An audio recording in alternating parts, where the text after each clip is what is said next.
女孩白天刚刚下葬，可到了夜里，竟从自己的墓穴中爬了出来。她怔怔望着掉落在地的遗照，怎么也不相信自己已经死了。直到低头看见手上已布满尸斑，才不得不接受这个事实。毕竟，只有死人才会长出尸斑。她惊恐地拼命搓洗，可那斑痕纹丝不动。为了验证猜想，她急忙冲进洗手间，想用水冲掉尸斑。不料尸斑遇水非但未退，反而迅速向四周扩散，转眼间便蔓延至全身。更诡异的事情接踵而至，她的指甲开始松动，轻轻一拽就整片脱落。安妮顿时愣住，这分明是死亡的铁证。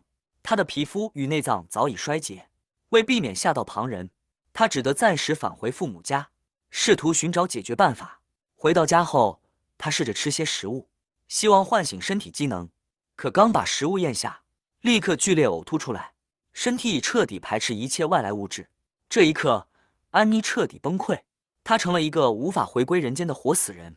就在此时，房门被缓缓推开，母亲看见白天刚下葬的女儿站在屋里，几乎不敢相信自己的眼睛。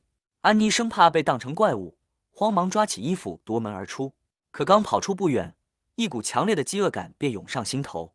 路过一家酒吧时，她灵机一动，昏暗的灯光能掩盖她身上的异样，于是她装作独自前来的乖巧女孩。果然很快引来一名陌生男子搭讪。看着眼前胡子拉碴的男人，安妮心中毫无惧意，只觉他像一块送到嘴边的肉。她巧言哄骗，男人欣然带她离开，直奔一处偏僻郊区。殊不知，这寂静之地正合他意。趁对方不备，安妮猛地咬住他的颈动脉。男人挣扎欲逃，却已无力回天。饱食之后，奇迹发生了，他身上的尸斑竟悄然消退，皮肤恢复如常。安妮瞬间明白，唯有以这种方式进食，她才能维持正常。重获人形的她不再躲藏，转身准备回家，却不知一道黑影早已悄然盯上了她。回到家中，她换上干净衣物，刚松一口气，门外却传来脚步声。父亲带着保姆回来了。安妮急忙躲藏，却意外撞见两人举止亲密，显然关系非同寻常。就在这时，熟悉的饥饿感再次袭来，他将目标锁定在那名保姆身上。父亲突然闯入，惊恐地发现女儿正伏在保姆身上，满脸鲜血。他终于意识到，女儿已不再是人，而是嗜血的怪物。他连连后退，安妮却步步紧逼。显然，他还没吃饱。千钧一发之际，房门被猛然踹开，一名杀手冲入，举枪连射数发。父亲怒吼着扑向凶手，却被一枪击倒。诡异的是，安妮流出的血竟是漆黑如墨，她确确实实已成活死人。眼看形势危急，她迅速躲到沙发后，趁杀手不备，从窗户一跃而下。子弹虽击中身体，却未造成致命伤。她强忍剧痛，疯狂奔逃。恰逢一辆摩托车驶过，她飞身跃上，成功脱身。两人一路逃至一家旅店。这时她才得知，救她的人名叫杰西，他也是一名死而复生的活死人。